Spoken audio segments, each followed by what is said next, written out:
I'm so happy to see so many of you signing up for my ADHD burnout workshop, which is happening on October the 12th at 12:30 p.m. UK time. And it seems that so many of us experience this cycle of overproductivity, exhaustion, and then crashing. And now, many of us with a new lens of ADHD and a new understanding, we're ready to create better awareness around this topic and make some intentional changes to our lives from all aspects. And burnout doesn't just have to be present in our careers, it can show up in parenting, friendships, and just purely overgiving with very few boundaries and prioritising everything else apart from our own emotional well-being. So during this hour's workshop, I'll be offering you more awareness of how ADHD burnout can show up, what it feels and looks like, and offer you new tools and perspectives to make changes that feel right for you. I'll also be answering questions because I know when I answer one question, the answer helps many. So all the details are in the show notes or my website, coachingbykate.me.uk, and you can buy all the tickets there. And if you can't make the live show, don't worry, you will be able to, if you buy the ticket, you'll get a recording link very soon after. I really do hope to see you there. Welcome to the ADHD Women's Wellbeing Podcast. I'm Kate Moore-Youssef, your host, and if you've arrived here, there must be a reason. I'm guessing you're curious to learn more about improving your wellbeing alongside ADHD, or maybe looking for some advice or guidance to feel healthier and calmer. So why start this podcast? I'm a wellbeing and lifestyle coach, EFT practitioner, mum to 4 kids, and I discovered my own ADHD alongside one of my daughters at the age of 40. And now, after supporting many other women just like me, and probably you, I feel there's a need for more emphasis on well-being and lifestyle help for women with ADHD. And through the podcast, I want to offer you new insights and perspectives to enable you to live your most fulfilled, calm and balanced life. So wherever you are on your ADHD journey, my aim is to support you in finding the awareness and the most aligned tools to enhance your well-being so you can make the most intentional mindset and lifestyle choices moving forwards. Ready to get started? Here's the episode. Hi everyone, welcome back to another episode of the ADHD Women's Wellbeing Podcast. I'm delighted to have another brilliant and eminent guest here, someone that I've been wanting to speak to for a long time. Our plans got derailed by COVID a few months ago, so we are back for part 2 or take 2 even. And so I'm delighted to introduce Dr. Marcy Caldwell, who is a wife, she's a mum, and she's also a clinical psychologist and passionate ADHD advocate based in Philadelphia in the States. And she is the owner and director of Rittenhouse Psychological Services and also the founder of adept.org.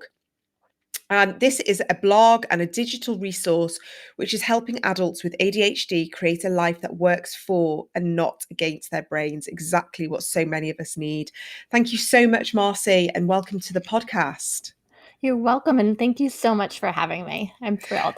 Oh, I'm glad that we actually got there this time and we're here. We've got so much to talk about because I've got a long list of things that I know I want to ask you. And I know for a fact that my audience will be really interested in for themselves.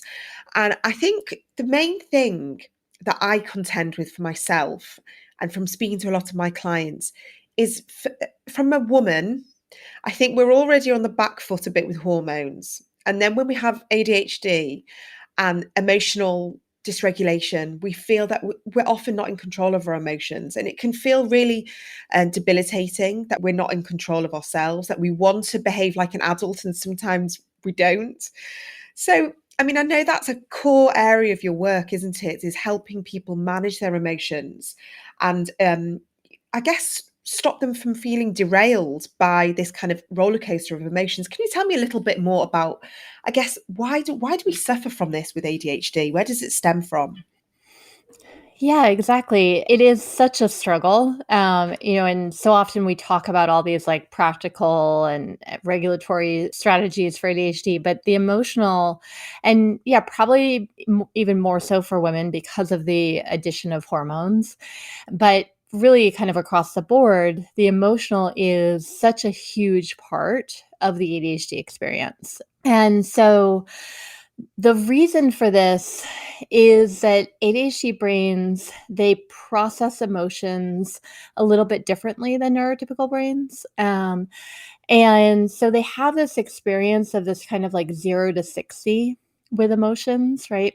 Like, I'm totally fine, I'm totally fine. And then, I'm freaking out. And the reason that that happens is for a variety of ADHD specific brain functions, right? So I like to think about kind of a path that an ADHD brain goes on between feeling totally fine and feeling totally not okay. And that path including some ADHD specifics, like a brain that doesn't filter out external information, external stimuli very well. Neurotypical brains kind of have this filter that will keep a lot of the extraneous stuff out. ADHD brains tend not to. And so they kind of walk around oftentimes overstimulated, right? And so people experience this as like a itchy tag in their shirt and that being kind of untenable, right? Or loud noises, these things that other brains may be able to filter out, ADHD brains don't. It's part of the reason why they have this like novel problem solving and big picture ideas, right? Because they get to see it all and they get the good and the bad of that.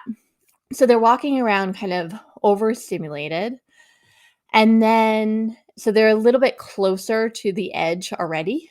Hmm. Um, and then there's that on off switch that happens with ADHD brains. So again, and I hate comparing ADHD brains to neurotypical brains, but because the reason why I do it is that the world is built for neurotypical brains. And so I think it's important to kind of know how things are different. So a neurotypical brain, if you think about it as like one of those soundboards out of like fancy sound studio with all those dimmer switches. Hmm. And so it can kind of be a little bit here, put a little bit of energy into this thing and a whole lot into this one. And I'm going to put some focus here, right? It can kind of be in between on things. ADHD brains don't do in betweens very well. Their soundboard is more like full of on off switches, right? And so while they don't have an on off switch for emotions, they do have an on off switch for attention. So that stimulation is building, the emotion is building, and it reaches a level where it turns the attention to that emotion on, and that attention switch flips, and it's now like, oh, okay, I see the emotion, and then it's not filtered, so then it starts flooding. It's like now all I can see is the emotion, right? Yeah. And so it goes from the 0 all the way to the 60 in what feels like an instant because of that on off switch. It is actually a building, but it feels like an instant because of that on off switch. Yeah, that is so interesting because I mean, I completely resonate with all of what you said, and I love that analogy. And actually, just recently, I had this kind of, I think for myself, I absorb a lot, and it does feel like I'm taking a lot on, and then all of a sudden something just tips me over the edge, and I just get completely overwhelmed.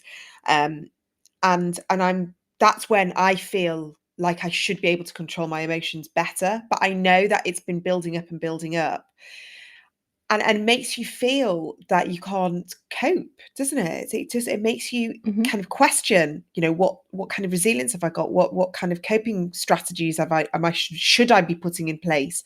When actually it is just a sensitivity to so much, isn't it? And not being able to tone down some of the stuff we don't need to absorb. Is there a way that we can learn to, I guess, create a filtration system for our brain? How do we do that? Yeah, because even as you were saying that, you were saying like I absorb so much, and I wish I could manage things better. But as you're absorbing, you're managing, right? You're absorbing, you're taking in, and you're managing it. The thing is that the way you're managing it is by not looking at it, right? By your attention not being focused on it. So I find that one of the strategies to kind of keep it more more chill more of the time is to actually look at it more, right? To do less of this, like, let me dam away all these feelings. Let me keep the flow of difficult emotion away from me by kind of creating this dam against it. And when we do that, it kind of creates other issues. But if instead we actually look at these things that are kind of overstimulating, then you can manage them while they're still manageable, right? And so I often encourage people to really look around them and see what are these things that do frequently overstimulate me, that are kind of flooding in on a somewhat regular basis, that I might be able to come up with some creative problem solving to kind of get to minimize or get out of my life, right? So, for example, my husband has ADHD. He finds my dog's bark absolutely like the worst thing ever, right?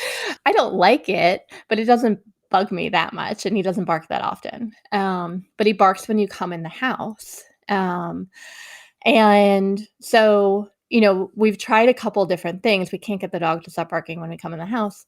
But one of the things that we do is that I go in first. He barks while I'm in the house, and my husband's, getting stuff out of the car, and he's gotten all his barks out by the time my husband gets in, right?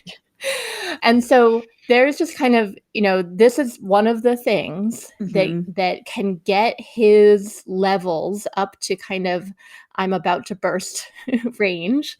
Yeah. And if God forbid he comes in, the dog is barking, and then the kids start fighting, Yeah. it's the end. And so if you can kind of separate from it.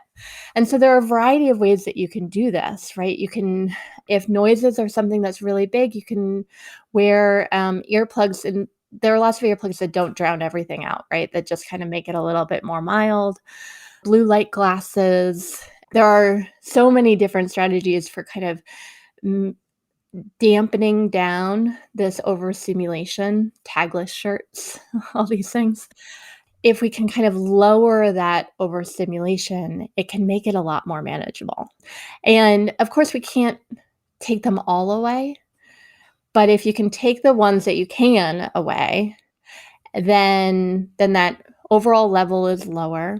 And then the ones that you can't take away, if you actually turn towards them and see what they are, and rather than trying to kind of ignore them and turn away from them, then you're more able to actually affect some change rather than it just kind of constantly coming at you. Yeah.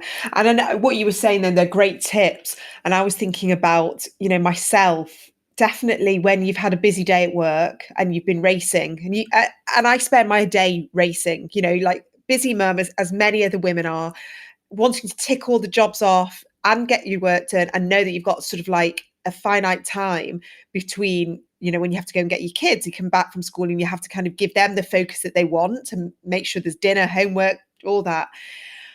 I find that if I don't have a buffer period between picking my kids up and finishing all my work, and very often I don't, so I will still be doing emails while I'm waiting for them to come out, or I haven't picked up the shopping and I have to get race from the kids to the shopping.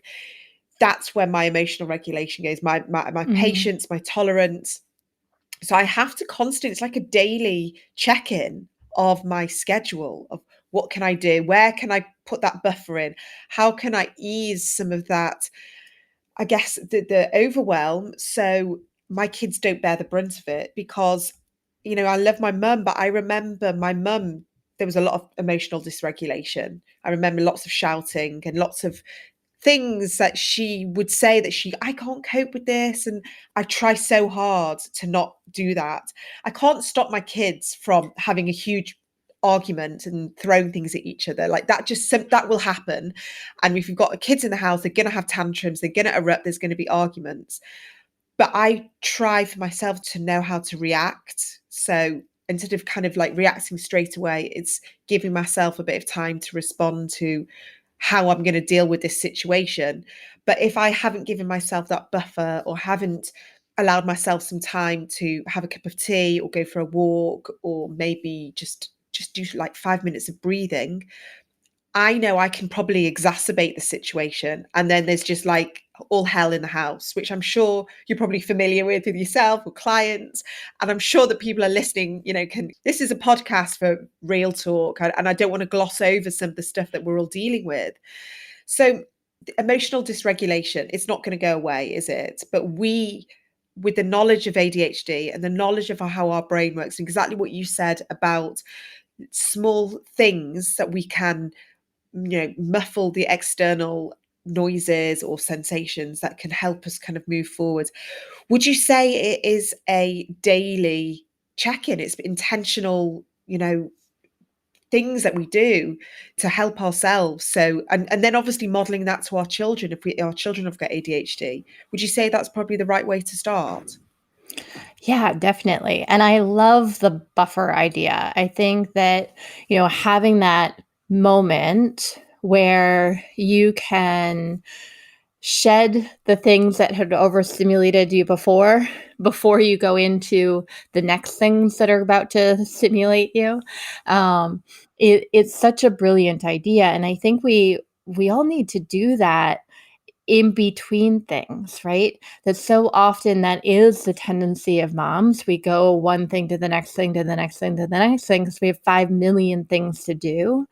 And that ends up leaving us kind of breathless and things pile up. They're most likely to explode at home, right? Where we don't have as many kind of social barriers to kind of keep things tamped down. And of course, and this is kind of what you're talking about in the beginning of kind of how emotions kind of derail us, right? That in those instances, like at home, for a lot of us, that's our top priority, right? Like we want to be the best moms we could possibly be.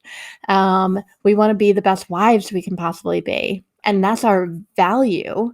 And yet, because it's kind of the comfortable space, because it doesn't have quite the pressures involved, that's where kind of the explosions happen. That's where, we take from, basically. Yeah. And so by creating that buffer, by creating that space where you take off the stimulation of one before you basically take on the stimulation of another, I think you allow yourself to show up, in a way that goes towards your values and intentions and goals rather Yeah. than away from them. Yeah. Yeah. And I was just thinking, for me, it's definitely, I didn't realize how overstimulated I am when I'm on my phone. Mm. And that I've tried really hard now to just put it away. So I'm not tempted to scroll. Sometimes I'll just pick up my phone and forget why I've picked it up. Think, gone to pick it up, but check my emails, and actually I just get distracted and go on Instagram. But I know that even if I can't feel it at the time, that is doing something to my brain, that is overstimulating me. So when someone asks me a question and I don't answer and they go, Mum, and I'm like, what? And they're like, well, I've just asked you the question twice. And I obviously hadn't processed it. But when they shout at me, I shout back straight away because I was straight in hyper focusing on scrolling on something that's overstimulating me at the best time. So I've recognized that now, and I try and put my phone away because I don't want to be tempted. And I think that's probably, these little habit changes, just adaptations to what we think potentially can lead us to that hyper emotional dysregulation. That is probably, ways that we can help ourselves more than we think, because we kind of don't even know when we're scrolling, or if we've got to. I know for myself, I talk about WhatsApp groups all the time, because before I was diagnosed with ADHD, I couldn't understand why I would get so overwhelmed when someone would add me to another WhatsApp group. And I've got 4 kids, so there's a lot of WhatsApp groups of lots of things going on: school, rotas, after school activities. But then I see all the communication between them, and it's like, oh my goodness, I can't do this, because I know how much concentration and involvement has to be, I have to take to respond and make sure that I know what arrangement and what birthday party. So sometimes I'm just like, you know what? I can't deal with that now because my kids need me. They've got homework, or I've got to be on a podcast in 20 minutes and I need my head like clear. So maybe this is my, a long-winded way of me trying to invite anyone that's listening to notice where you start feeling a bit agitated, where the heart starts pounding a bit more, because for me, it's always in my body when I can feel the overwhelm. Like you say, that 0 to 60, where we think it comes out of nowhere, but actually I can feel it bubbling up a little bit more, and that's just purely awareness now that I've noticed that I can feel it in my shoulders. I can feel the tension. I can feel, like I said, the palpitations, and I know I'm on course to being derailed. And so, yeah. So I just wondered what you thought of that kind of assessment of what I do. Yeah, I think you're exactly right. The more you work on this, the more you tune into it, the more you start to understand what falls between 0 and 60, right? And the cool thing about how we're all made is that our bodies go along with our emotions. And we get to a point where the body basically takes over at 60. Our body takes over, and our brain isn't really all that involved. And we're in full flood mode, right? And so your heart's really racing and you can't kind of rationalize through anything. And I call it the red zone. But even before we get to that kind of body takeover stage, the body is still starting to ramp up, right? And that breath gets a little bit more shallow and the muscles get a little bit more tight and your shoulders kind of go up. And there's just a little bit more activation in your body. And as you start to really kind of start to notice this and look at what's going on with your emotions, what's going on, what are the things that are intervening and kind of making things worse, you'll start to also tune into your body. And you'll start to figure out, like, oh, these are my red flags. These are the things that are saying, I'm at 40, right? 60 is not too far away. And when we start to kind of see those red flags, then you're given the opportunity to kind of step back. And it all feels like kind of mysterious at first. And it's like, what are these people talking about? I'm fine or I'm not fine. And there's nothing in between. But as you've seen, like the more you look at it, the more you start to see that gray area in between, and the more you Mhm. start to be able to notice it in your life. Yeah. Wouldn't it be cool if we had a speedometer that like on us where we could Mhm. just see, and we would like take our foot off the pedal a little bit. But actually that we can tune into that a bit more, exactly what you just said. There is options. It's just maybe taking those things that are distracting us from noticing what's going on in our body. And I know that I'm working on it, and I have been working on it, and it does help. It really does help. I know now that if I can feel it building up, and my kids have driven me a bit mad, my patience is like really like at the bottom, my tolerance is also the same. And my husband's in, I'm like, I'm going to go and walk the dog. You deal with this tantrum, because I know that Mhm. if I deal with it, it's going to escalate. And that's when we do a bit of a tag team, because I kind of think, well, if this situation doesn't need two parents, and I know there's a lot of single parents listening and they can't do that. And I really do, send my empathy to them. But if you've got an opportunity to step away from the situation that is going to, it's already a red flag and things are going to escalate, I would always say, take a breather. Even if you are a single parent and you're at home with your child, something that I always say to my clients and something I do for myself is some tapping, some EFT, and I'll go into the toilet or go into another room, and the tapping on the acupressure points, the meridian points, which is so calming, it reduces the cortisol in your body. So you are literally going straight into your body, you're reducing that cortisol, and you're able to do some breath work with it. I mean, I've got a video on my website where it's literally a 3-minute tapping video where we're just doing, breath work, tapping. It allows you to get back into your body. It grounds you, takes you away from that kind of those irrational thoughts, and just helps bring a bit of perspective to the situation, because very often we're so in the situation that we don't really react properly, but it kind of allows you to hover over a little bit for 3 minutes. You walk out the room and you go, okay, right, I'm going to deal with this in a more rational, calm way, which I guess we all want as adults. We want to behave in a calm, rational way. We want our children to see it, and we want to model for our children that this is how we want to behave. So I would say that if in doubt, go for a walk. And if not, do some tapping or do both. Sometimes I've been known to go for a walk and do the tapping while I'm walking and make sure that the coast is clear and people can't see me. But it really does work. So yes, I'd be interested. Do you ever use tapping or EFT for any emotional regulation? So I don't. I'm not. I haven't been trained in it, but I have certainly heard some wonderful things about it, and I know the basics of it. And I think you're right. There's a lot involved in it that lines up with kind of some of the basic psychological principles that I've been talking about in terms of reducing the physiological buildup and separating enough to kind of get that rational brain back on board.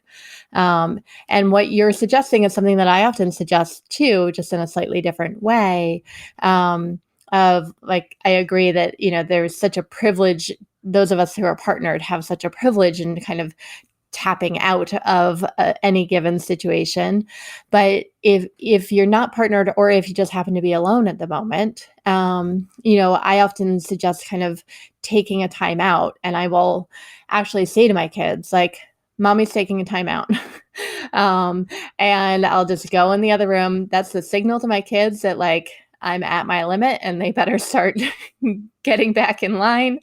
And it gives me a moment, and it is modeling to them of like, okay, I'm recognizing where I am, and I'm taking the steps that I need to take in order to kind of bring myself back to a place where I can handle this situation. And that's what I want for my kids, right? Because they're going to get overwhelmed. They're going to get in bad spots too. And I want them to be able to step away. And so, I think whether you can tap out to a partner or just take a time out, either one is a great model for kids. But I think that kind of stating it to them, particularly if they're the ones annoying you, is a really great strategy, because it kind of brings them into the situation and shows them what's going on, as opposed to just kind of like slinking away. Yeah, absolutely. That they should know, because we want to, equip them with the right emotional resilience tools for themselves. If what we're talking about in this episode is resonating with you, and you'd like to find out more ways to help manage and improve your emotional dysregulation and calm your RSD, I've created a brand new free video for you. I know journaling is a very helpful tool for many people to externalise their thoughts, reduce overwhelm and feel calmer. However, with ADHD, putting pen to paper can feel like an intimidating task and something we'd procrastinate over. And as you all know, I'm a huge advocate of using EFT or tapping to help regulate our emotions and our nervous system, and often talk about how using just a few minutes of tapping a day can help bring better perspective when we feel overstimulated and emotionally all over the place. And I think we all know that one well. So for this reason, I've come up with my own ADHD alternative to journaling, and I've called it my tap and talk technique. In this free 10-minute video, I show you how to effectively journal out your thoughts and overwhelming emotions by using tapping. This is something anyone can do as long as you have a few minutes on your own. It can also be taught to your kids and your partners as well. I promise you, it's really, really simple. And although I do love to journal when I'm in the right headspace, tapping can feel less of an effort than sitting and writing, and can have the same, if not better, results, because we're reducing the cortisol in our body, rewiring our neural pathways and calming our nervous system, which is allowing for a release of emotions and very often a change in perspectives. So if you'd like to download my free tap and talk video, head to my website, which is coachingbykate.me.uk, or the show notes of this episode, or if, in my Instagram bio, it's all there. And if you are interested in any other EFT tapping ADHD free resources, I've got lots for you. This is all to help you regulate your ADHD emotions. Good luck with it, and please do let me know how you get on. Now back to the podcast. I wanted to talk to you about rejection sensitivity dysphoria because we've talked about it a little bit over the different episodes, but I would love to be able to kind of like, you know, dive a little bit deeper into, I guess, why, again, our brains are more kind of aligned with feeling rejection and criticism and failure much harder. I had a client the other day who didn't know about RSD. She'd been diagnosed, and she said, "Oh, I've got this theme that keeps running through my life." And she explained to me that she was always terrified of rejection and criticism. And she put it to her personality. It was always part of her personality. It was a personality flaw, that she was just too sensitive, and she never quite pushed herself because she was so terrified of failure. And I told her about RSD, and I sent her some articles and podcasts. And so she could understand that it wasn't a failure on her behalf, it wasn't a character flaw. So I guess if someone's listening now and they are waiting to be assessed, they've not yet had their diagnosis, or they've just been diagnosed and are just learning now about all the components of ADHD, how would you explain RSD to someone who's just learning about it now? Yeah, so RSD is a term that was put forth by Dr. William Dobson to define the specific type of rejection sensitivity that ADHDers have. The there is rejection sensitivity in several different neurological types, but ADHD's rejection sensitivity tends to kind of it tends to have an impact on productivity as well. So, the ADHD brain is more sensitive to rejection. Um, that is both perceived rejection, anticipated rejection, and true real life in the moment rejection, right? And criticism and failure, all the same way too, in terms of anticipated, perceived, and real life present. And so it it is neurologically more sensitive to it, um, partly from that filterlessness, in that it's like a bruise, right? That is present from birth, that if you just brush up against it, it feels like somebody's kicked you, right? And so the brain is more sensitive to it. It's kind of neurologically more sensitive. But then there's also a history that makes it even harder. So oftentimes people with ADHD brains, they growing up have some more social difficulties. This isn't a universal experience, but it's very common because the ADHD brain is often has a developmental lag. And so developmentally, you may be 2 or even 3 years kind of behind your peers, which then leads to kind of some difficult social mismatches. And so people with ADHD have more childhood experience with rejection and isolation, and social disruption, which then accentuates this kind of bruised brain that it already is born with. And so then when you get this scenario, you then get a brain that's like, "Oh, I'm really sensitive here. I need to make sure I protect myself." And so it then goes looking for rejection out in the world, right? To protect itself against it. And there's a lot of ambiguous information out in the world, right? That you walk into a room and there are a bunch of, you walk into a PTA meeting, there's a bunch of other moms who are chatting. You know some of them, but maybe one looks at you, but then keeps talking. feels like rejection, particularly when you have this history and when you have this kind of bruised brain. Um, and what could it, it could be that she just looked up and didn't actually like process who you were. Um, could be that she was in the middle of like a deep conversation. Somebody was saying something important. She had to like get right back to it, right? There's so many different explanations. But the ADHD brain, because of its history and because it's trying to protect itself, is hyper aware and looking for possible rejection out in the world. And so then it gets hurt again, right? It's hurt by this perceived rejection. And that bruise gets deeper. And this just happens over and over and over again. And then people start saying, well, I'm not going to put myself out there at all because it's so painful. It's so painful to just walk into a room. And so I'm not going to put myself out there at all. And they end up kind of limiting their life because they're so afraid of that pain that's going to come in, whether or not people are actually rejecting you.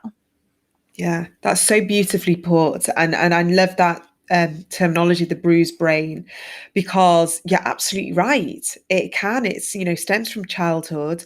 And like you say, even if it's not manifested in, this a social way, it could have happened at school with what a teacher said, or, trying something at sports and saying, oh, you're not a sports player, or you shouldn't be in team sports. There's so many different ways. And, that leads to so many women, I think, feeling like they're not good enough at work. They've got imposter syndrome. They don't want to put themselves forward for promotions. Or I know I had someone who was terrified every time she got an email from her boss, convinced her boss was going to pick up on something that she hadn't done, that she was always, because she had one time she had a boss who did give her some negative feedback. And ever since then, it was like, well, I'm going to get found out again. They're going to find something. And so she was totally hyper vigilant the whole time. And to a point where she was just in this constant state of stress at work because she felt that someone was going to pick something out that she'd written wrong. So it can show up in so many different ways, and it can be very detrimental. But again, it's all awareness, isn't it? When we know about it and we understand where it stems from, and we can see that there's evidence, we've got evidence as children that we felt like this, or we had that situation. So that's why I feel like this. But because we've got this bruised brain, then we do feel it a lot more, isn't it? It's like constantly like being hit in the same place over and over again. It's going to hurt more and more. And I guess as women, and I'm going to go back to hormones again, because I know that my RSD sometimes flares up a lot more at certain times of the month. So sometimes something that my husband might say is I just whatever. But sometimes he says it's like a specific time of the month. It just feels so painful, or I'm so angry. And I guess it's just part of being a woman with ADHD that we have to contend with this. Is there anything that you advise your patients or clients when they do feel RSD is taking over their life? How can they help themselves? Yeah, so the awareness is huge, right? And awareness of cycles is huge too.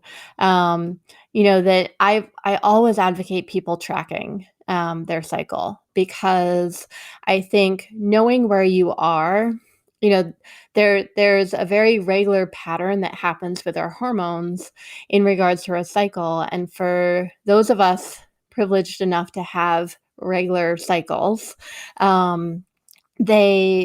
We can kind of track the days where things aren't going to be so good. And when we know that, we can put the protections in place, right? So I know there's a day, and there happens to be there's a voice in my head on the very particular day, and I'll wake up and I'll be like, why can't everyone just leave me alone?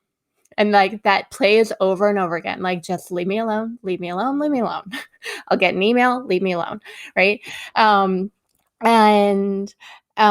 that is my signal. I also track it on my phone, so it warns me 2 days before that day, that this is the day that I need to kind of insulate myself as much as possible, right? And so I'm not gonna put myself out there. I'm not gonna do big hard things. I'm not gonna go on podcasts. I'm not gonna do things on that day, right? I'm gonna kind of keep things minimal. I'm gonna be as nourishing to myself as possible. And knowing that I'm more vulnerable. And I think the more we are aware of our cycles, and B, kind of the other aspects of our lives that make us more vulnerable in one way or another emotionally, right? Whether you're overstimulated, overwhelmed, whether you've had a super stressful day or week at work, when we're kind of aware, and honestly, going back to your buffer zones, particularly screen-free buffer zones, they allow us to tap into our bodies, which do give us that speedometer, right? And so if you are actually put your phone down, if you're in the pickup line for school and you put the phone down and you take a couple deep breaths, you're going to know where you are in that speedometer. And when you Hmm. know that, then you can choose your next action, right? Because if you're at 50, then you're gonna wanna take some deep breaths before you get up to the front of that pickup line. Mm. Um, if Especially if you've been late and you've raced Yeah, there. exactly. And if you're at 50 and you're late and you've raced there and you get up to the front of the pickup line, you can tell your kids the minute they get in the car, like, "Hi, guys, love you. Mommy just needs a moment. Hold on." Right?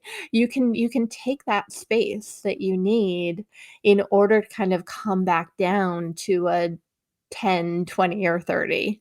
Um, and and same with rejection, that if you're taking that space, if you know where you are, then you can, you know, kind of choose what your action is from there.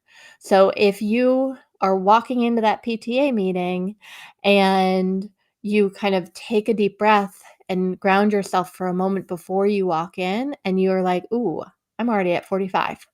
um, then like, okay, I'm going to be more likely to see rejection places. So I'm either going to try to kind of put my blinders on and just like go to my seat and not really kind of look around me, or I'm going to, um, I don't know, go home, um, or I'm just going to really work on like talking myself through this, and knowing that you know that I might be seeing more rejection than is present. Yeah, yeah. But what you said I really loved is that you have that one day or at least a day where you don't book anything in, you don't do anything challenging.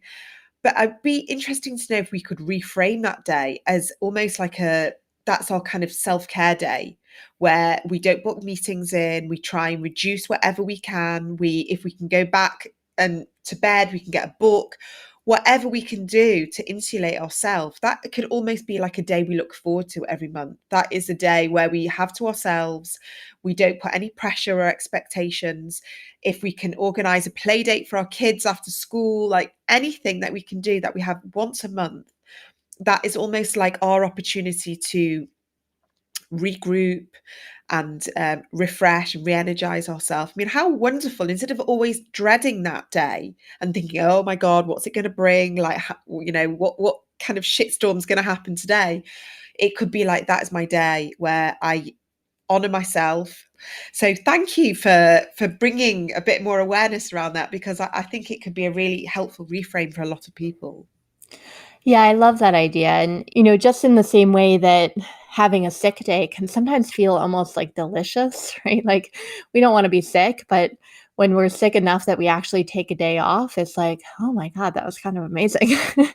um, if we can plan those in, and yeah, give yourself the permission to send the kids over to your neighbor's house and not do the big hard things that day, knowing that you're about to have 2 great weeks and, your energy is gonna be high really soon, and it happens that way every month, and we can count on it.